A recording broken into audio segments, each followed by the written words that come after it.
दो बहुत बड़ी दिक्कत जो कि लोग फेस करते हैं। तो मुझे लगता है कि यार मैं कहीं पीछे ना रह जाऊँ, तो मतलब ऐसा काम करने का या सैलरी जॉब करने का फ़ायदा ही क्या है, राइट? अगर मैं मेरी सैलरी इन्फ्लेशन को भी बीट नहीं कर पा रही। हमें ना इस प्रिपरेशन के बारे में थोड़ा सा बताइए कि पहले आपने अप्लाई करना स्टार्ट किया या पहले आपने डीएस से दोबारा से रिवाइज करना स्टार्ट किया, शुरुआत कैसे करी आपने? मैंने 6 मंथ्स का प्रिपरेशन प्लान अपना डीएसए का बनाया था। वीकेंड में मैं बता रहा हूँ, मैं 7 से 8 घंटे ईजिली दे पाता था, ईजिली। तो सबसे अच्छा पैकेज तो वैसे अमेजोन ने दिया, मेरे को पता है, बट मॉर्गन स्टैनली और अपना स्नैपडील, इनके ऑफर आप बता सकते हैं? तो यही होता है, 2-3 ऑफर निकालो, बाद में नेगोशिएट कर लो उसके बेसिस पे। Hi everyone. तो यार बहुत टाइम से मैं एक ऐसे गेस्ट को इनवाइट करना चाहता था जिन्होंने डायरेक्टली एक सर्विस बेस्ड कंपनी से प्रोडक्ट बेस्ड कंपनी में स्विच किया हो। आज हमारे साथ प्रांकुर है। प्रांकुर ने अपनी जर्नी की शुरुआत करी थी एक Tier 3 कॉलेज से, 2 साल TCS में काम किया एंड डायरेक्टली अमेजोन में स्विच किया as SD1। Now he is SD2 at Amazon. तो प्रांकुर से उनकी पूरी जर्नी डिस्कस करते हैं। सो हाय प्रांकुर, कैसे हो आप? हाय मोहम्मद, मैं बढ़िया, आप बताइए। मैं भी एकदम बढ़िया। आज हमें आपसे बहुत सारे क्वेश्चंस पूछने हैं। देखो यार, दो बहुत बड़ी दिक्कत जो कि लोग फेस करते हैं। पहली, यार आप ऑलरेडी एक कंपनी में काम कर रहे हैं, तो उसके साथ साथ तैयारी कैसे करनी है, कौन से रिसोर्सेज फॉलो करने हैं, टाइम कैसे मैनेज करना है, ठीक। दूसरी चीज़, लोग बोलते हैं कि यार हम सर्विस बेस्ड कंपनी में काम कर रहे हैं, हमारा रिज्यूमे शॉर्टलिस्ट नहीं होता किसी प्रोडक्ट बेस्ड कंपनी के लिए। तो वो रिज्यूमे कैसे बनाना है और कहाँ पर अप्लाई करना है जिससे आपका रिज्यूमे शॉर्टलिस्ट हो जाए, ठीक है। बाकी प्रोसेस के बारे में तो हम लोग डिस्कस करेंगे, इंटरव्यू के बारे में डिस्कस करेंगे। तो प्रांकुर, सबसे पहले आपके कॉलेज से शुरुआत करते हैं। कॉलेज के बारे में थोड़ा सा बताइए, कौन सा कॉलेज था एंड कब ग्रेजुएशन हुआ, कौन सी ब्रांच थी? तो मोहम्मद, मेरे कॉलेज का नेम है गुरु नानक देव यूनिवर्सिटी। ये मेरे होम टाउन अमृतसर में एग्जिस्ट करती है। मैं 2019 बैच का पास आउट हूँ और जो मैंने अपनी ग्रेजुएशन की वो बीटेक इन कंप्यूटर साइंस की थी।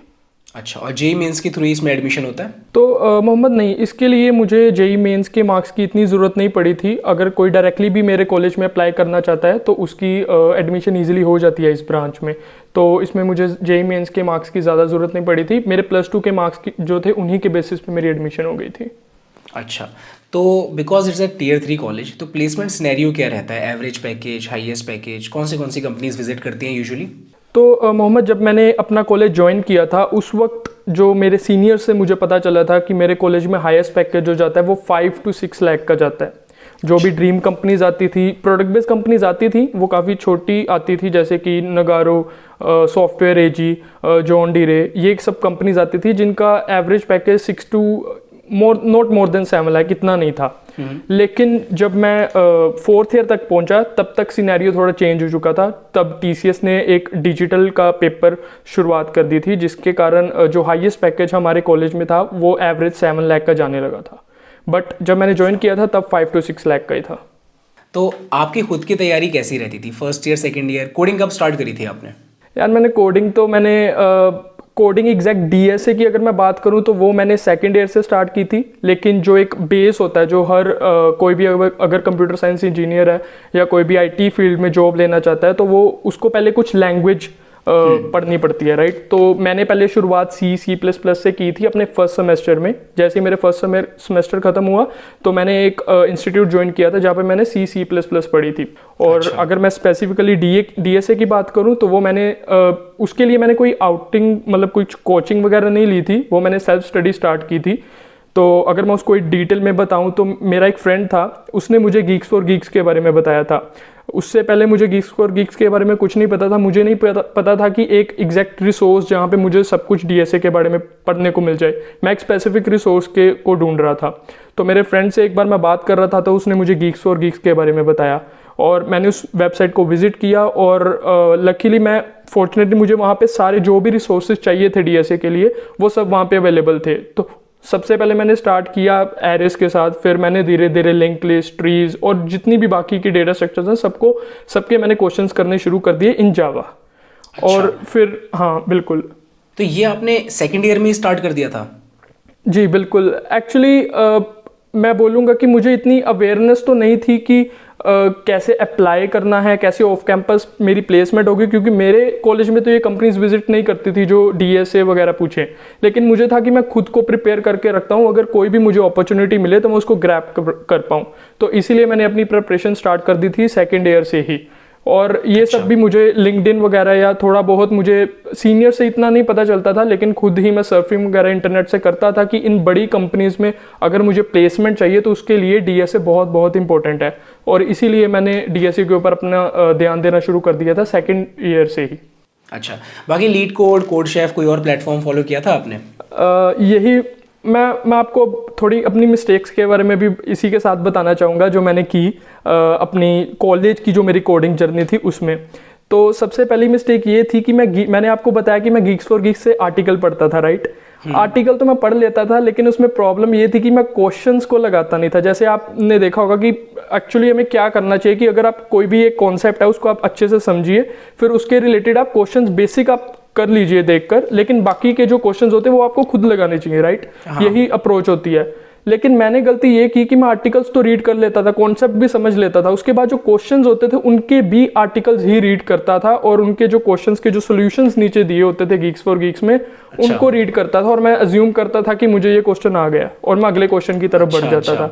और यही मिस्टेक थी कि मैं प्रैक्टिस सेक्शन तक कभी पहुंचा ही नहीं। अच्छा, कॉलेज की मतलब बेसिकली आपका सारा इनपुट रहा, मतलब आउटपुट वाला फेज नहीं आ पाया। वो मुझे कॉलेज के दौरान समझ ही नहीं आया कि मैं क्या गलती कर रहा हूँ, वो मुझे बाहर निकल के समझ में आया। और ये जो आपने बोला कि इनपुट ही इनपुट रहा, ये आप बिल्कुल सही बोल रहे हैं। मुझे लगता था कि मुझे आ रहा है, लेकिन जब मैं थोड़े दिन बाद या थोड़े मंथ्स बाद उन क्वेश्चंस को दोबारा ट्राई करता था तो मैं सोच ही नहीं पाता था कि ये मुझे इसका सोल्यूशन कैसे मैं अप्रोच करूँ, क्योंकि मैंने खुद कभी वो ट्राई ही नहीं किया था। आई डोंट नो ऐसा क्यों हुआ, बट मैंने उस वक्त इतना ध्यान नहीं दिया। और आप बोल सकते हैं लैक ऑफ अवेयरनेस और लैक ऑफ गाइडेंस भी। कोई सीनियर नहीं था ऐसा मेरे कॉलेज में। और यही डिफरेंस भी होता है टियर 3 और टियर 1 कॉलेजेस में, कि आपके सीनियर्स जो होते हैं वो आपको गाइड कर देते हैं अगर आप रॉन्ग डायरेक्शन में जा रहे हैं। लेकिन यहाँ पे मेरे पास कोई गाइडेंस के लिए कोई नहीं था, और इसी के कारणवश मैं कॉन्फिडेंट फील नहीं किया प्लेसमेंट्स में, और मैंने कभी ऑफ कैंपस अप्लाई भी नहीं किया। अच्छा, तो यार देखो ये चीज़ ना मैं बाकी सब लोगों को भी बताता हूँ कि अगर आप क्वेश्चंस को सिर्फ रीड करेंगे, सॉल्यूशंस को सिर्फ रीड करेंगे या वीडियोस ही देखते रहेंगे ना, तो आपको चीज़ें सारी समझ में आएंगी। बिकॉज है ही इतना लॉजिकल, सब कुछ इतना लॉजिकल है, बेसिक चीज़ें हैं, सब समझ में आ जाएगा। लेकिन जब आप कोड करने जाएंगे तो वो टाइपिंग नहीं हो पाएगी फिर वहाँ पर। तो इसीलिए प्रैक्टिस करना बहुत ज़्यादा ज़रूरी है, और प्रैक्टिस के साथ साथ रिविजन करना भी बहुत ज़रूरी है। एक एल्गोरिथम आपने एक बार इंप्लीमेंट करके देख लिया तो ऐसा हो ही नहीं सकता कि आपको एक बार में वो आ गया। आपको एक दो बार इसको प्रैक्टिस करना पड़ेगा, या तो फिर आप वो अलग लेवल के प्रोडिजी हो, इसको एक बार करने में चीज़ें समझ में आती हैं। मैं भी इसी तरीके से करता था। मैं भी रिवीजन के लिए कुछ एल्गोरिथम्स, कुछ डेटा स्ट्रक्चर्स रखता था कि भाई इनको रिवाइज भी करना है, मेरे को दोबारा खुद कोड करके देखना है। तो इसी तरीके से प्रिपरेशन होती है। तो आई होप आप लोगों को वीडियो में मज़ा आ रहा होगा। अब यार ये दिसंबर का महीना है और 2022 ऑलमोस्ट ख़त्म होने वाला है। हम लोग 2023 की शुरुआत एक नई हैबिट के साथ करते हैं। अगर आपको भी अपने करियर गोल्स अचीव करने हैं तो आपको दो चीज़ें चाहिए, एक कंसिस्टेंसी और दूसरा राइट रिसोर्सेज, जहाँ से आप लोग चीज़ें सीख सकें, अपने आप को अपस्किल कर सकें। और अगर आप एक सॉफ्टवेयर इंजीनियर हैं या फिर बनना चाहते हैं तो आपको अपनी स्किल्स पे काम करते रहना चाहिए। It's a continuous process, continuously आपको नई चीज़ें सीखते रहना चाहिए। अगर आप प्रोग्रामिंग सीखना चाहते हैं then you can start with a programming language. अब मैंने C++ सीखी थी, आप लोग अपनी मनपसंद लैंग्वेज सीख सकते हैं। मैं आपको C++ का एक बहुत ही अच्छा रिसोर्स बताता हूँ। It's a complete resource and यहाँ पर आपको हैंड्स ऑन एक्सरसाइज मिल जाएगी अलॉन्ग विद द वीडियोस। जैसे कि मैंने आपको बताया था, हमें सिर्फ वीडियोस नहीं देखने हैं, साथ साथ प्रैक्टिस भी करनी है। तो यहाँ पर आपको प्रैक्टिस के लिए लगभग 37 एक्सरसाइज मिल जाएंगी। तो आप लोगों को Udemy के बारे में पता होगा। It's an online learning platform जहाँ पर इंडस्ट्री एक्सपर्ट्स आपको पढ़ाते हैं, और यहाँ पर बहुत अच्छे कोर्सेज आपको मिल जाएंगे एंड काफ़ी अफोर्डेबल भी हैं। तो यहाँ पर आपको एक C++ का कोर्स मिल जाएगा, बिगनिंग C++ प्रोग्रामिंग, जिसमें चीज़ें बिल्कुल स्क्रैच से स्टार्ट होती हैं। पहले आपको बताया जाता है कि आप कैसे कंपाइलर इंस्टॉल करेंगे, अपना कोड कैसे रन करेंगे, फिर if else, for loop, while loop, functions, arrays, उसके बाद ऑब्जेक्ट ओरिएंटेड प्रोग्रामिंग के सारे कॉन्सेप्ट्स भी इसमें कवर्ड है। सो काफ़ी अच्छा कोर्स है, आप लोग खुद से जाकर के एक्सप्लोर कर सकते हैं। हर एक टॉपिक के बाद आपको सफिशिएंट क्वेश्चंस दिए गए हैं प्रैक्टिस करने के लिए। तो लगभग 2 लाख स्टूडेंट्स ने ये कोर्स किया हुआ है एंड बहुत लोगों ने रेटिंग्स भी दी हैं। अच्छी रेटिंग्स हैं, आप लोग जाकर के चेक कर सकते हैं खुद से। तो it's a very good course for C++। अगर आपको कोई और प्रोग्रामिंग लैंग्वेज सीखनी है then you can search it on Udemy, और आपको बहुत सारे कोर्सेज मिल जाएंगे। आप लोग रेटिंग्स के हिसाब से, रिव्यूज़ के हिसाब से एंड अपने फेवरेट इंस्ट्रक्टर के हिसाब से कोर्स सेलेक्ट कर सकते हैं। और एक काफ़ी अच्छा डिस्काउंट भी चल रहा है यहाँ पर, ऑलरेडी काफ़ी अफोर्डेबल है एंड डिस्काउंट ऊपर से मिल रहा है, so you can check it out, ठीक है। तो यार लर्निंग एक कॉन्स्टेंट प्रोसेस है और लर्निंग हैबिट डेवलप करना ऑलवेज पेज ऑफ। भले ही आप स्टूडेंट हैं या वर्किंग प्रोफेशनल हैं, दोनों को ही टाइम के साथ साथ नई चीज़ें सीखते रहना चाहिए। आपने प्रिपरेशन के बारे में बताया कि आपने किस तरीके से डीएसए प्रिपेयर किया एंड क्या क्या मिस्टेक्स की, तो इसका कुछ इंपैक्ट आया क्या प्लेसमेंट में, और प्लेसमेंट ऑफ कैंपस हुई या ऑन कैंपस हुई टीसीएस में, उसके बारे में बताइए। बिल्कुल। तो अगर मैं अपनी प्लेसमेंट की बात करूँ तो जैसे मेरी जो प्लेसमेंट हुई वो टीसीएस में ऑन कैंपस ही थी। और वो कैसे हुई, वो मैंने एक कोडविटा का जो एग्ज़ाम होता है, सब वो पॉपुलर है, जो टीसीएस नेशनल लेवल पे लेती है कोडविटा, उसमें मैंने जो 6 घंटे का एग्ज़ाम होता है उसमें आपको 6 क्वेश्चंस दिए गए होते हैं। उसमें आप जितने मैक्स टू मैक्स क्वेश्चंस कर सकते हैं उनके बेसिस पे आपकी मतलब आपका इंटरव्यू होता है, और अगर आप इंटरव्यू क्रैक कर लेते हैं तो आपको ऑफर मिल जाता है। मैंने जो कोडविटा का एग्ज़ाम दिया था उसमें मैंने एक्चुअली 4 क्वेश्चंस लगाए थे, जिसके कारण जो नेशनल लेवल पे मेरा रैंक आया था वो विद इन 500 आया था, और जिसके कारण मेरा कॉलेज जो रैंक था वो 3rd था। और उसी के बेसिस पे जो टीसीएस ने मुझे ऑफ़र किया था वो डिजिटल के लिए पैकेज ऑफ़र किया था, जो कि 7 लाख रहता है, सबको पता है, राइट। तो उसके थ्रू मेरा टीसीएस में हुआ था। और अब आपका एक और क्वेश्चन था कि जो मैंने गलतियां की या जो मैंने मिस्टेक्स की उसका मेरी प्लेसमेंट के ऊपर क्या इम्पैक्ट आया, राइट। तो मैं कहूँगा कि उसका ज़्यादा इम्पैक्ट मेरी ऑन कैंपस प्लेसमेंट के ऊपर तो बिल्कुल ही नहीं पड़ा। और जैसे मैंने आपको बताया कि मैंने ऑफ कैंपस तो ट्राई भी नहीं किया था, क्योंकि मैं कॉन्फिडेंट ही नहीं था। मेरे पास अगर मैं कोई ऐसा क्वेश्चन करता था जो मैंने ऑलरेडी किया हुआ है या जिसको पढ़ रखा है, मैं उसको भी नहीं कर पा रहा था। तो मैं कभी कॉन्फिडेंट फील ही नहीं किया मैंने थ्रू आउट माई कॉलेज कि मैं किसी ऑफ कैंपस कंपनी के लिए अप्लाई कर दूं। लेकिन जो जितनी भी कंपनीज मेरे कॉलेज में विजिट की उनमें उसके लिए मेरे पास इनफ मुझे लगता है कि नॉलेज थी, जिसके कारण मैं टीसीएस को एटलीस्ट मैंने क्रैक कर लिया, और दूसरी कंपनीज का भी मैंने इजीली क्रैक कर लिया था। ठीक है। अच्छा, जस्ट फॉर माई इन्फॉर्मेशन मैं पूछना चाहता हूँ कि टीसीएस में क्या डिफिकल्टी लेवल रहती है, एंड अपार्ट फ्रॉम डीएसए भी कुछ और पूछा जाता है, कितने राउंड्स होते हैं टोटल? ओके, तो देखिए टीसीएस में जाने के लिए 3-4 तरीके हैं, मैं उन सबको बता देता हूँ। सबसे पहला तरीका था जो हमारे पास अपॉर्चुनिटी आई थी हमारे कॉलेज में, वो थी कि उन्होंने डिजिटल का एग्ज़ाम निकाला था उसी ईयर से उन्होंने स्टार्ट किया था कि वो डिजिटल का एग्ज़ाम निकाल रहे थे उस बैच के लिए। तो उस पर्टिकुलर एग्ज़ाम में तो मेरा नहीं हो पाया था, क्योंकि उसमें एक कोडिंग का क्वेश्चन था, वो किसी से भी नहीं हो पाया था। लेकिन वहाँ पे और बहुत सारी चीज़ें थी, जैसे एनालिटिकल एबिलिटी या एप्टीट्यूड, बहुत सारी चीज़ें थी जिसके बेसिस पे 3-4 लोगों का हमारे कॉलेज में से डिजिटल का हो गया था वहाँ से। दूसरा तरीका था कोडविटा के थ्रू। कोडविटा के थ्रू आपको, जैसे मैंने पहले ही बताया कि 6 घंटे का एग्जाम होता है, तो और उसमें मैंने 4 क्वेश्चन लगा दिए थे, राइट। तो उसकी जो लेवल ऑफ डिफिकल्टी की अगर मैं बात करूँ तो वो आप बोल सकते हो मीडियम टू हार्ड लेवल की डिफिकल्टी रहती है, ठीक है। और उसमें आप ऑनलाइन हेल्प भी ले सकते हैं, उसका ये फ़ायदा रहता है। वो क्वेश्चंस आपको डायरेक्टली कभी नहीं मिलेंगे इंटरनेट पे, लेकिन आपको अगर कुछ सब पोर्शन आपको कुछ समझ नहीं आ रहा है या कुछ मैथ का है, वो आप इंटरनेट पे सर्च कर सकते हैं, ठीक है। तो उससे हो जाते हैं आपके वो क्वेश्चंस। और थर्ड तरीका जो आपका होता है डिजिटल में जाने का, वो होता है कि जो भी निंजा हायरिंग के लिए वो एग्ज़ाम लेते हैं, अगर आपने उसमें 80% से अबव स्कोर कर दिया तो आपका, या फिर अगर आपने 80% से नीचे रखा तो आपका निंजा के लिए तो डेफिनेटली आपका इंटरव्यू होगा। लेकिन अगर आप 80% से अबव स्कोर करते हैं तो आपको डिजिटल के लिए कंसीडर किया जा सकता है। अच्छा। और अगर मैं इसके इंटरव्यू की बात करूं तो इंटरव्यू यार मेरा फर्स्ट इंटरव्यू था, ऑफ कोर्स मैं काफ़ी टेंस था। और जो रियल इंटरव्यू होता है कि आप ऑन साइट इंटरव्यू दे रहे हैं, हमारे कॉलेज में इंटरव्यू हुआ था और काफ़ी टेंस माहौल था, क्योंकि मेरा लाइफ का फर्स्ट इंटरव्यू था यार। तो 3 राउंड्स हुए थे और through out one after the other हुए थे। मैं पहले तो बहुत टेंस था, लोग आ रहे थे अंदर आ रहे थे, बाहर जा रहे थे, ऐसा हो रहा था, तो मैं काफ़ी टेंस फील कर रहा था। लेकिन जैसे ही मैं उस रूम में गया और इंटरव्यू ने मेरे से फर्स्ट क्वेश्चन पूछा और थ्रू आउट जैसे वो क्वेश्चन पूछता रहा, तो मैं काफ़ी कॉन्फिडेंट फील किया, क्योंकि उसका बेसिकली पर्पस ये था इंटरव्यू का कि जो भी आपने कोडविटा में क्वेश्चन किए हैं, क्या आपने वो क्वेश्चंस खुद किए हैं या आपने बिल्कुल किसी से कॉपी किया है, तो वो ये जानना चाहते थे। तो तो मैंने तो खुद किए थे, तो इसलिए मैं कॉन्फिडेंटली आंसर कर पा रहा था जो भी मैंने लॉजिक अप्लाई किया था।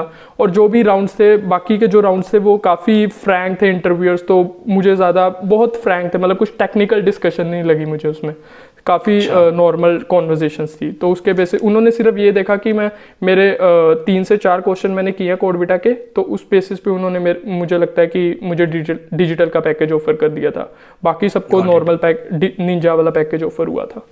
अच्छा ठीक है, तो बेसिकली आपसे वही क्वेश्चन पूछे गए थे इंटरव्यू में जो आपके ऑनलाइन टेस्ट में आए थे जो आपने करे। हाँ हाँ, कि आपने क्या लॉजिक अप्लाई किया, कैसे ठीक आप है। इस अप्रोच तक पहुंचे, ऐसे क्वेश्चंस उन्होंने पूछे थे। फिर आपने टीसीएस में लगभग 2 साल काम किया, हमें थोड़ा सा ना एक्सपीरियंस के बारे में बताइए कि कुछ अच्छी चीज़ें, जो चीज़ें अच्छी लगी हों, कुछ ख़राब चीज़ें, और जो भी एक्सपीरियंस था आपका through out this 2 years journey. तो मोहम्मद यार, टीसीएस में देखो क्या होता है कि हर किसी का ना अपना अपना एक्सपीरियंस है। टीसीएस में मेरे दोस्त भी थे जो साथ में मेरे टीसीएस गए थे। मेरा पुणे लोकेशन था टीसीएस का। तो मैं फर्स्ट टाइम एक्चुअली घर से बाहर निकला था अपने होम टाउन से, जो मेरी फर्स्ट जॉब थी टीसीएस में। तो और वहाँ पे नई सिटी थी मेरे लिए, तो चीज़ें मुझे लगा, मैं काफ़ी एक्साइटेड था एक्चुअली, मोर देन नर्वस, मैं एक्साइटेड ज़्यादा था। तो जब मैं गया वहाँ पे तो मुझे था कि पता नहीं, मैंने सुना तो ये था काफ़ी कि वो बेंच पे बिठा देते हैं और मतलब आपका क्या बोलूं, मतलब आपको टाइम वेस्ट होता है, कुछ कर नहीं पाते हो, you feel depress and all, वो सब मैंने सुन रखा था। बट मुझे एक ये भी था कि यार अगर उन्होंने मुझे एटलीस्ट डिजिटल का पैकेज ऑफर किया तो मुझे बेंच पे तो नहीं बिठाएंगे, मेरे दिमाग में ये भी थी चीज़। तो जैसे ही मैं वहाँ पे गया तो विद इन 1 week मेरे हाथ में मेरा प्रोजेक्ट था कि मुझे किस प्रोजेक्ट पे काम करना है। और वो काफ़ी अच्छा प्रोजेक्ट था, मैं ऐसा नहीं बोलूँगा कि कुछ सर्विस बेस्ड टाइप था। एक्चुअली टीसीएस का ही एक इंटरनल यूनिट है, उनका एक अपना प्रोडक्ट है जिसके ऊपर मुझे काम करने को मिला, जो वो आगे B2B सेल करते हैं। तो मैं अगर अपने पर्सनल क्योंकि मैं अपना एक्सपीरियंस आपने मेरे से पूछा तो मैं उसके बारे में अगर बताऊँ तो मेरा एक्सपीरियंस काफ़ी अच्छा रहा इन कंपैरिजन टू अदर्स। तो आपने एक और चीज़ पूछी थी मेरे से कि नेगेटिव चीज़ें इसमें क्या थी। ठीक है, पॉजिटिव तो ये था कि मुझे प्रोजेक्ट जल्दी मिल गया और काफ़ी प्रोजेक्ट अच्छा भी था मेरा।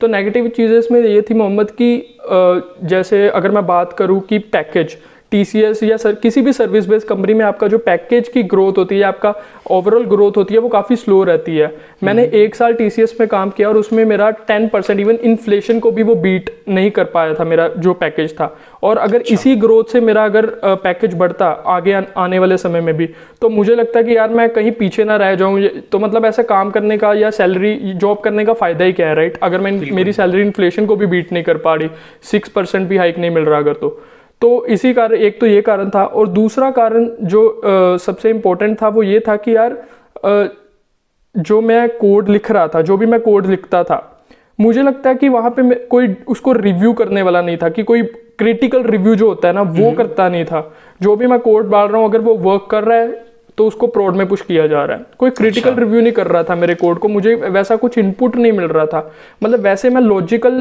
के हिसाब से देखूँ कि प्रोजेक्ट में एक यूज केस है, उसकी डेवलपमेंट के हिसाब से सब सही था, लेकिन एक होता है ना कि आपको जब क्रिटिकल एक वो मिलता है, ओपिनियन मिलता है आपके ही काम के ऊपर, तो आप अच्छे से उसको इम्प्रूव करते हैं। वो चीज़ नहीं मुझे मिल पा रही थी टीसीएस में, जिसके कारण से मुझे लगा कि यार मुझे प्रोडक्ट बेस्ड कंपनी में स्विच कर लेना चाहिए जल्द से जल्द, क्योंकि हर किसी को स्विच करना ही होता है, आज नहीं तो कल तो मुझे स्विच करना ही था। तो मैंने सोचा क्यों नहीं, अभी क्यों नहीं। तो इसी कारणवश मैंने फर्स्ट ईयर जब मेरा टीसीएस में कंप्लीट हो गया तो मैंने अपनी प्रिपरेशन स्टार्ट कर दी। अच्छा, तो लगभग 1 साल के बाद आपने प्रिपेयर करना स्टार्ट कर दिया। तो हमें ना इस प्रिपरेशन के बारे में थोड़ा सा बताइए कि पहले आपने अप्लाई करना स्टार्ट किया या पहले आपने डीएस से दोबारा से रिवाइज करना स्टार्ट किया, शुरुआत कैसे करी आपने? तो यार जो मैंने अपनी प्रिपरेशन स्टार्ट की थी ना, वो आप मान लीजिए मैं 8 months पुणे में रहा और उसके बाद लॉकडाउन स्टार्ट हो गया। ठीक है, तो लॉकडाउन में भी मैं 3 महीने पुणे ही था। मैं फ्लाइट स्टार्ट होने का वेट कर रहा था कि कब फ्लाइट स्टार्ट हो, मैं पुणे में स्टक था। ठीक है, जैसे ही फ्लाइट स्टार्ट हुई तो मैं अपने होम टाउन आया। जून 2022 की मैं बात कर रहा हूँ, जून 2020 की मैं बात कर रहा हूँ। तब मैं अपने होम टाउन आया था, तब फ्लाइट्स अभी स्टार्ट ही हुई थी। ठीक, और तब लॉकडाउन का माहौल था और कोई भी बाहर तो जा नहीं सकता था। तो मुझे, जैसे मैंने आपको बताया कि मुझे प्रिपरेशन करनी थी और वीकेंड में कहीं जाने को होता नहीं था, तो मैंने सोचा कि क्यों ना इस समय को ही मैं अपने अच्छे से यूटिलाइज करूं। और तभी मैंने अपनी प्रिपरेशन, एक प्लान बनाया कि मुझे क्या क्या चीज़ें चाहिए एक प्रोडक्ट बेस्ड कंपनी में जाने के लिए, और कौन सी गलतियाँ मैंने जो कॉलेज में की उनको मैं दोबारा ना दोहराऊँ। तो उसके लिए मैंने पूरा अपना एक प्लान तैयार किया और उसके ऊपर मैंने फोकस किया। तो जो आपने ये प्लान तैयार किया था कि कौन सी चीज़ें आपको चाहिए एक प्रोडक्ट बेस्ड कंपनी में जाने के लिए, एक बार वो थोड़ा सा बताएंगे? बिल्कुल। तो मोहम्मद, जैसे सबसे पहली तो जो मेरे दिमाग में आती है जब मैं किसी भी प्रोडक्ट बेस्ड कंपनी में जाने के बारे में सोचता हूँ तो वो होती है डीएसए। ठीक है। दूसरी चीज़ आपके आते हैं कोर सब्जेक्ट्स जैसे कि कंप्यूटर साइंस फंडामेंटल्स। ठीक है। हाँ। और तीसरा होता है आपके कम्युनिकेशन स्किल्स। मतलब ये सेकेंडरी है काइंड ऑफ, बट मुझे इसके ऊपर भी थोड़ा काम करना था। और फोर्थ मैंने सिस्टम डिज़ाइन के ऊपर तब काम नहीं किया, शायद वो तब हाइप में नहीं था, बोल सकते हो 2020 में सिस्टम डिज़ाइन, या मैं एंट्री लेवल पोजीशंस के अप्लाई करना चाहता था प्रोडक्ट बेस्ड कंपनी में, तो मैंने सिस्टम डिज़ाइन के ऊपर फोकस नहीं किया टू बी फ्रैंक। और तब और या आई गेस यही सब था। और स्प्रिंग बूट का मेरा प्रोजेक्ट था TCS में, तो उस पर मुझे कुछ अलग से टाइम देने की ज़रूरत नहीं पड़ी मुझे स्प्रिंग बूट के, सिर्फ उसको मुझे ब्रश अप ही करना था, ठीक है। और जावा में मेरा ऑलरेडी स्ट्रॉन्ग था मेरे कॉलेज डे से, उसको भी सिर्फ मुझे ब्रश अप ही करना था। तो मेन जो मेरा फोकस था वो DSA था और कम्युनिकेशन स्किल्स था और कंप्यूटर साइंस फंडामेंटल्स था, ठीक है। तो कंप्यूटर साइंस फंडामेंटल्स की अगर मैं बात करूं तो मैंने ना अब TCS में ही रहते हुए पहले ही ईयर में मैंने कंप्यूटर साइंस फंडामेंटल्स को काफ़ी अच्छे से किया था और मैंने अपने नोट्स बना के रखे हुए थे। तो मैंने उसको भी सोचा कि यार मैं ज़्यादा टाइम नहीं दूंगा, उसको मैं सबसे लास्ट के लिए रख लूँगा। और कम्युनिकेशन स्किल्स के लिए भी मैंने सोचा कि यार उसको मैं लास्ट में करूँगा। तो मेरा जो सबसे मेन फोकस रहा वो DSA के ऊपर रहा। मैंने अपने टाइम को मैंने सोचा था कि मैं विद इन वन ईयर मैं किसी प्रोडक्ट बेस्ड कंपनी में स्विच करूंगा, ये मेरा टारगेट था। और मैंने खुद को ही एक ऐसा ज़्यादा समय दिया, मैं बोलने को 6 महीने भी बोल सकता था, लेकिन मैंने खुद को उतना एक टाइम दिया कि यार मेरी डेली जॉब भी है, तो मुझे टाइम मैनेज हो सकता है, मुझे इंटरव्यू कॉल्स ना आए, राइट, ये भी एक फैक्टर था। तो इसलिए मैंने खुद को 1 साल का टाइम दिया, लेकिन जो मैंने अपनी DSA की प्रिपरेशन की उसको मैंने केवल 6 महीने का दिया टाइम। ठीक है। तो अभी ना बहुत सारे लोग ये बोलते हैं कि हमारी फुल टाइम जॉब है तो उसके साथ साथ टाइम नहीं मिलता। इनफैक्ट अब तो कॉलेज के स्टूडेंट भी बोलते हैं कि भैया हमारा तो कॉलेज में सारा टाइम चला जाता है। देखो हमारा और आपका जो टाइम था ना कॉलेज जाने का, जब हम लोग फिजिकली कॉलेज जाते थे तो हमें भी उसी तरीके से टाइम मैनेज करना होता था, राइट। कभी बीच में जैसे मैं मेट्रो से जाता था, मैं मेट्रो में पढ़ लेता था, या फिर कॉलेज में बीच में ब्रेक हो रहा है तो उसमें पढ़ लेता था। तो टाइम निकालने से निकलता है। एंड आप भी अपने एग्जाम्पल के साथ एक बार हमें बताइए कि आपने कैसे टाइम मैनेज किया ड्यूरिंग योर ऑफिस आवर्स, सुबह से लेकर शाम तक ऑफिस है, उसके बाद फिर कैसे DSA की प्रैक्टिस करी? तो यार सबसे जो बढ़िया बात वो लॉकडाउन की ये थी कि आपके मतलब आप फ्रेंड्स वगैरह से मिल नहीं सकते थे, राइट। तो एक डिस्ट्रैक्शन हट जाती है।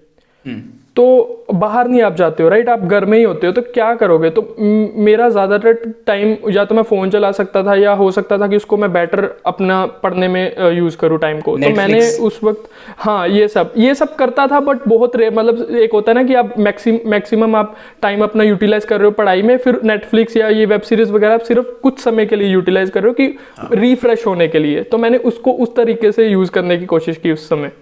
तो मैंने 6 मंथ्स का प्रिपरेशन प्लान अपना DSA का बनाया था। मैं आपको पिक्चर चार्ट दे दूंगा, मैंने अपने लिंक्डइन वगैरह पे भी अपना वो शेयर कर रखा है, यहाँ पे भी आप दिखा दीजिएगा अपनी ऑडियंस को।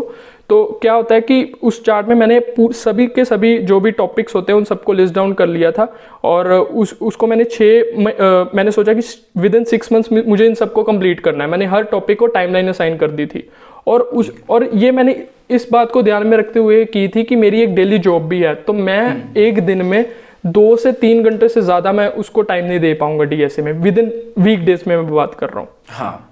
लेकिन वीकेंड में मैंने सोचा यार वीकेंड में तो कुछ भी नहीं है करने को, वीकेंड में क्या करूँ। वीकेंड में मैं बता रहा हूँ, मैं 7 से 8 घंटे ईजिली दे पाता था, ईजिली 7 से 8 घंटे ज़्यादा भी देता था, कभी कभी मैं वीकेंड पे भी दे देता था इजीली DSA को। और इसी को फॉलो करते करते मैंने विद इन 6 मंथ्स अपनी पूरी प्रिपरेशन कर ली थी DSA की। ठीक है। तो ये प्रिपरेशन होने के बाद आपने अप्लाई करना स्टार्ट किया, अप्लाई कैसे कैसे किया वो भी हमें बताइए थोड़ा सा। बिल्कुल। तो अगर मैं प्रोफाइल शॉर्ट लिस्टिंग या अप्लाई करने की बात करूँ तो मुझे ना ज़्यादा एक्सपीरियंस नहीं था। जैसे मैंने आपको बताया कि मैं कॉलेज में मैंने बिल्कुल अप्लाई ही नहीं किया था, मुझे कुछ एक्सपीरियंस नहीं था कि कैसे रीच आउट करते हैं कंपनीज को यार, और कैसे मुझे कॉल्स आएंगी, मुझे इसी बात का बहुत डर था। लेकिन मैंने सोचा यार इसको बाद में देखूंगा, पहले प्रिपरेशन के ऊपर ध्यान रखूंगा। लेकिन मुझे पता था कि यार ये कभी ना कभी तो आएगा, तो मैं साथ ही साथ ना अपने रिज्यूमे को भी टेलर करता रहता था। मैं कुछ ना कुछ उसमें जो भी TCS में काम किया था उसको एक्सपीरियंस को अपने रिज्यूमे में मेंशन, मतलब उसको सही से बनाता था, मैं टाइम टू टाइम अपग्रेड करता रहता था। और साथ ही साथ मैं एक्सप्लोर करता था कि ऐसे क्या क्या रिसोर्सेज है मेरे पास जहाँ पे मैं अप्लाई कर सकता हूँ। जैसे कि सबसे पहला तो मुझे पता था यार लिंक्डइन पे नोटिफिकेशंस आती रहती थी ऐसे ही मुझे, तो और मैंने नोटिफिकेशन ऑन कर दी जिन जिन कंपनीज में मैं इंटरेस्टेड था, तो मैंने उन कंपनीज के अलर्ट्स मैंने ऑन कर दिए। सेकंड, मैंने naukri.com में प्रोफाइल बनाई। थर्ड, मैंने और जॉब पोर्टल्स एक्सप्लोर किए, जैसे इंस्टा हायर हो गया, और भी अभी मुझे नाम नहीं याद, Insta higher, LinkedIn and naukri.com, और कंपनीज़ के करियर पोर्टल, जो मेरी फेवरेट्स कंपनी थी, जिन कंपनीज़ में मैं इंटरेस्टेड था, उनके करियर पोर्टल्स में जा जाके मैं जॉब आइडियाज़ देखता था और वहाँ पे अप्लाई करता था। तो ये सब रिसोर्सेज मैंने यूज़ किए।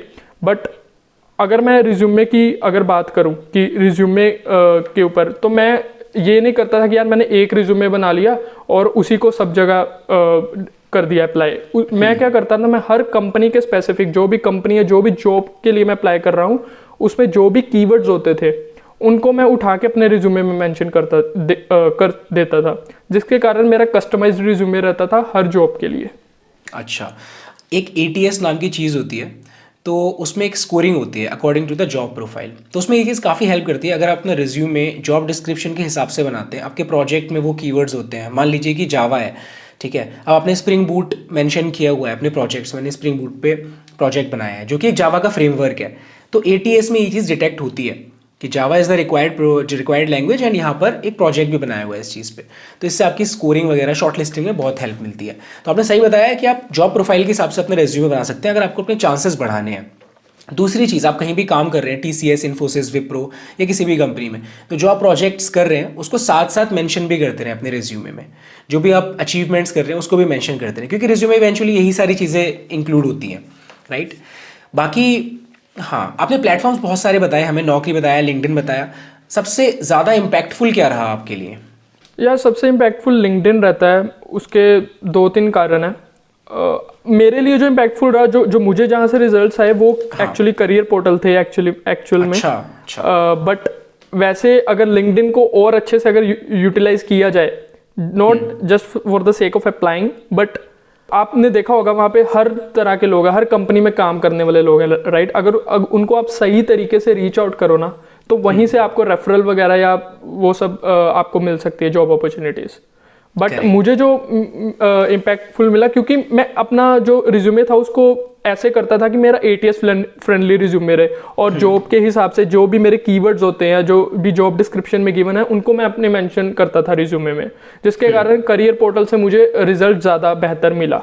मैं समझता हूँ कि स्टूडेंट्स को या जो भी ये वीडियो देख रहे हैं, उनको सिर्फ एक रिसोर्स के ऊपर फोकस नहीं करना चाहिए, क्योंकि किसी को भी कहीं से भी कॉल आ सकता है। किसी के लिए लिंक्डइन काम किया, किसी के लिए naukri.com, किसी के लिए करियर पोर्टल। सबको सब रिसोर्सेज को यूटिलाइज कीजिए, आपको जहाँ से, क्योंकि आपको कहीं से भी कॉल आ सकता है। तो आपको किस किस कंपनी ने रीच आउट किया एंड कौन सी कंपनीज आपने क्रैक करी इस प्रोसेस में?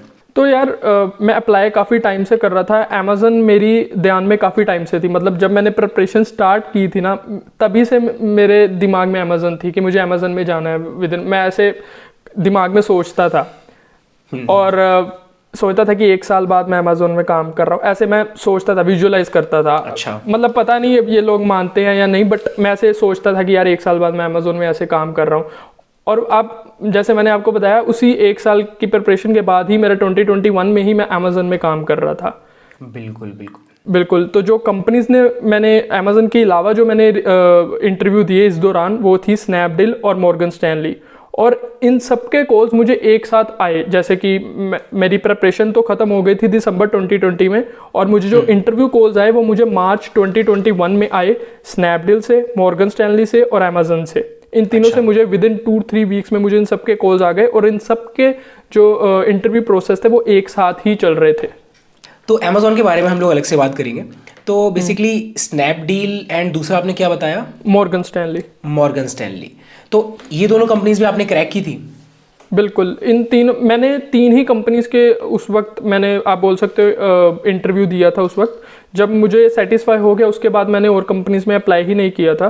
तो क्योंकि आई डोंट नो, मतलब मेरे ईयर्स ऑफ एक्सपीरियंस के हिसाब से आप बोल लीजिए या क्या, मुझे लगता था कि जो मुझे ऑफर या मिल रहा है मैं उससे सेटिस्फाई था। तो इसलिए मैंने, और मेरा नोटिस पीरियड भी ख़त्म होने वाला था, तो इसलिए मैंने और कंपनीज में तब अप्लाई नहीं किया था। तो मैंने इन्हीं 3 कंपनीज में इंटरव्यू दिए और इन्हीं में मेरा जो है क्रैक हो गया था मेरे इंटरव्यूज तीनों के। ठीक है। तो सबसे अच्छा पैकेज तो वैसे अमेज़न ने दिया, मेरे को पता है, बट मॉर्गन स्टैनली और अपना स्नैपडील, इनके ऑफर आप बता सकते हैं? कितना ऑफर किया था इन्होंने?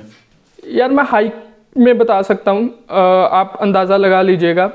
जैसे जो स्नैपडील में था उसमें TCS टू स्नैपडील, मेरा फर्स्ट ऑफर जो मुझे आया वो स्नैपडील से आया, और मैंने अपना नोटिस पीरियड डाल दिया उसी वक्त। तो जो मेरा हाइक हुआ वो 100% हाइक हुआ। ठीक। फिर मॉर्गन स्टैनली से आप बोल सकते हैं close to 180% as compare to TCS से 180% मेरा हाइक हो गया था। मैंने नेगोशिएशन वगैरह अच्छे से की थी, तो नेगोशिएशन तो मतलब हर किसी के बस की बात नहीं है, मुझे ये भी पता है, लेकिन जिसको आती है उसके लिए बहुत अच्छी बात है। अच्छा। तो मैंने अच्छे से नेगोशिएशन की, तो मुझे मॉर्गन स्टैनली में 180% तक का हाइक मिल गया था। और फिर अमेजन में आई डोंट नो, मेरी नेगोशिएशन काम नहीं है, वो काफ़ी रिजिड थे। मुझे इतना मतलब वहाँ पे as compare to Morgan Stanley मुझे बहुत डिफरेंशियल अमाउंट नहीं मिली, बट आई वॉज सेटिस्फाइड। बिल्कुल। सो बेसिकली आप नेगोशिएट जब भी कर पाते हैं जब आपके पास प्रीवियस ऑफर्स हैं। अब आप मॉर्गन स्टैनली में नेगोशिएट इसलिए कर पाए बिकॉज आपके पास स्नैपडील का ऑफर पड़ा हुआ था। बिल्कुल। नहीं होता तो उनके कोटेड अमाउंट पे you would have agreed, right. तो यही होता है, 2-3 ऑफर निकालो, बाद में नेगोशिएट कर लो उसके बेसिस पे। काफ़ी लोग ऐसा करते हैं। तो ठीक है, हम लोग ना अमेजोन की जर्नी थोड़ा सा डिटेल में जानते हैं। तो कैसे स्टार्ट हुआ? ऑनलाइन टेस्ट था पहला या फिर डायरेक्ट इंटरव्यूज से स्टार्ट हुआ? अच्छा हाँ, उससे पहले एक और चीज़, ये करियर पोर्टल के थ्रू शॉर्टलिस्टिंग हुई थी ना आपकी अमेजोन में? राइट, अमेजोन की करियर पोर्टल के थ्रू हुई थी। ठीक है, तो उसके बाद ऑनलाइन टेस्ट आया?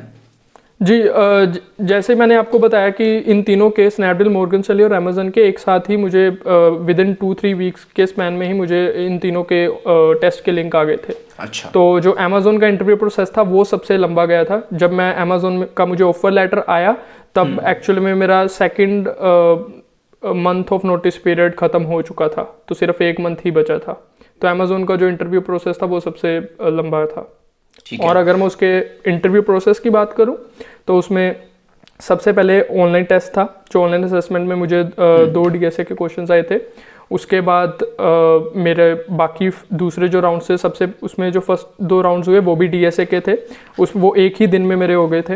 और उन दोनों राउंड्स में भी मेरे से मीडियम टू हार्ड लेवल के क्वेश्चंस पूछे गए थे। अच्छा। और उसके बाद फिर एक बार रेजर राउंड हुआ था, और उस बार रेजर राउंड में मेरे से लीडरशिप प्रिंसिपल्स के रिलेटेड क्वेश्चंस पूछे गए थे। और DSA के रिलेटेड भी एक क्वेश्चन पूछा गया था, लेकिन उसके लिए प्रॉपर आप बोल सकते हैं रनिंग कोड नहीं चाहिए था उनको। अच्छा। तो हाँ, और जो 4th राउंड हुआ था वो कम्प्लीटली मैनेजरियल टाइप राउंड था, जो लीडरशिप प्रिंसिपल्स के ऊपर ज़्यादा बेस्ड था। ठीक है, सिस्टम डिज़ाइन वगैरह कहीं नहीं पूछा गया था, राइट? जी, मैंने SD1 के लिए अप्लाई किया था शायद इस वर्ष। मुझे नहीं पता अभी कैसे हो रहा है SD1 का, बट तब जब मैंने अप्लाई किया था तब मेरे से सिस्टम डिज़ाइन के नहीं पूछे गए थे, कोई भी राउंड नहीं था तब। ठीक है, और प्रोजेक्ट से रिलेटेड कुछ, जैसे आपने स्प्रिंग बूट में प्रोजेक्ट बनाया हुआ था, तो उससे कुछ पूछा था क्या? अमेजन में जो मैनेजरियल राउंड हुआ था वहाँ पे उन्होंने मेरे पास्ट एक्सपीरियंस के बारे में या मेरे प्रोजेक्ट्स के रिलेटेड पूछा गया था मेरे से। वो एक्चुअली जो लीडरशिप प्रिंसिपल के जो भी क्वेश्चंस होते हैं वो सब आपके प्रोजेक्ट्स के रिलेटेड ही होते हैं। वो उनको आपको सिनेरियो बताता है कि क्या आपने ये सिनेरियो फेस किया, अगर आपने ये फेस किया तो उस सिनेरियो में आपने कैसे रिएक्ट किया। तो वो सब आपको पास्ट एक्सपीरियंस, आपके जो प्रोजेक्ट्स में जो आपने सिनेरियो फेस किए होते हैं उन्हीं को आपको बताना होता है। ठीक है, ठीक है। तो यार देखो, बहुत ही इंटरेस्टिंग जर्नी थी। बाकी अगर आपको ना डिटेल में जानना है कि पूरा इंटरव्यू प्रोसेस कैसा था, तो प्रांकुर का यूट्यूब चैनल भी है जहाँ पर आप लोग जाकर के ना पूरा वीडियो देख सकते हैं। बहुत ही अच्छा वीडियो बनाया हुआ है, ठीक है। बाकी प्रांकुर, अपने फेवरेट रिसोर्सेज भी हमें बता दो जिससे आपने प्रिपेयर किया DSA के लिए। बिल्कुल, तो मैंने DSA के लिए जो मेन अपनी प्रिपरेशन रखी थी वो 2 प्लेटफॉर्म्स पे रखी थी। पहला था Geeks for Geeks और दूसरा था leet code. Geeks for Geeks पे मैंने स्टार्ट किया था, जैसे मैं वो गलतियां मैं दोहराना नहीं चाहता था जो मैंने कॉलेज में की थी, जैसे कि मैं आर्टिकल्स ही केवल रीड कर रहा हूँ। तो इसलिए मैंने कॉन्सेप्ट मैंने समझे, जो भी कॉन्सेप्ट को मैंने समझा उसके मैंने क्वेश्चंस लगाने शुरू कर दिए प्रैक्टिस सेक्शन में जाके। उसके क्वेश्चंस अगर नहीं हो पा रहा, मैंने अपना पूरा ट्राई किया, नहीं हो पा रहा, तो ही जाके मैं किसी का सोल्यूशन देखता था या उसको देखता था कि कैसे किया जा सकता है। तो एक Geeks for Geeks हो जाता है। और लीड कोड पे कब मैंने शिफ्ट किया, जब मैंने Geeks for Geeks में अच्छे से क्वेश्चंस कर लिए, टॉपिक वाइज प्रिपरेशन कर ली हर टॉपिक की, उसके बाद मुझे कुछ ना नए क्वेश्चंस चाहिए थे जो पहले ना मैंने देखे हों। तो क्योंकि Geeks for Geeks में मोस्टली स्टैंडर्ड क्वेश्चंस होते हैं, वो आपने देखे ही होते हैं, और काफ़ी टाइम से मैं Geeks for Geeks के आर्टिकल्स पढ़ रहा था, तो मुझे क्वेश्चंस का अनुमान था। तो इसलिए मैंने क्या किया कि इस बार मैंने लीड कोड पे गया, ताकि मैं कितना कॉन्फिडेंट हूँ अपने प्रिपरेशन को लेके, उसके लिए मैंने लीड कोड पे गया और वहाँ पे मैंने रैंडम क्वेश्चंस लगाने शुरू कर दिए। उन रैंडम क्वेश्चंस लगाने का मुझे ये फ़ायदा हुआ क्योंकि इंटरव्यू पे आपको नहीं बताया जाएगा कि ये क्वेश्चन किस पर्टिकुलर टॉपिक को बिलोंग करता है, राइट। तो इसलिए मैंने रैंडम प्रॉब्लम सॉल्विंग की जिसमें मुझे नहीं पता था कि ये किस पर्टिकुलर टॉपिक को बिलोंग करता है क्वेश्चन, और मैंने उसको सॉल्व किया और उसका ये फ़ायदा हुआ कि इवेंचुअली मेरा कॉन्फिडेंट बिल्ड होना शुरू हो गया और उसी ने मुझे मेरे इंटरव्यू में हेल्प किया। Great great. बाकी आपने कभी कंपैरेटिव कोडिंग वगैरह नहीं करी है, राइट? कॉम्पिटिटिव प्रोग्रामिंग मैंने आज तक नहीं की है। बढ़िया, बहुत मज़ा आया प्रांकुर आपसे बात करके, बहुत अच्छे से आपने सारी चीज़ें हमें एक्सप्लेन करी। एंड आई होप जो लोग अभी स्विच करना चाहते होंगे वो अब ये एक्सक्यूज़ नहीं देंगे कि उनके पास टाइम नहीं है या फिर उनके रिज्यूमे शॉर्टलिस्ट नहीं हो रहे हैं। देखो दोनों चीज़ पॉसिबल है अगर आप काम करते हैं अकॉर्डिंगली। बिल्कुल बिल्कुल। So thanks lot Prankur. बाकी आप लोग जाकर के प्रांकुर का चैनल चेकआउट कर सकते हैं, मैंने नीचे डिस्क्रिप्शन में लिंक दे दिया है। ठीक है, thanks Mohammad for inviting me. Thanks. Thank you, bye bye. Bye bye.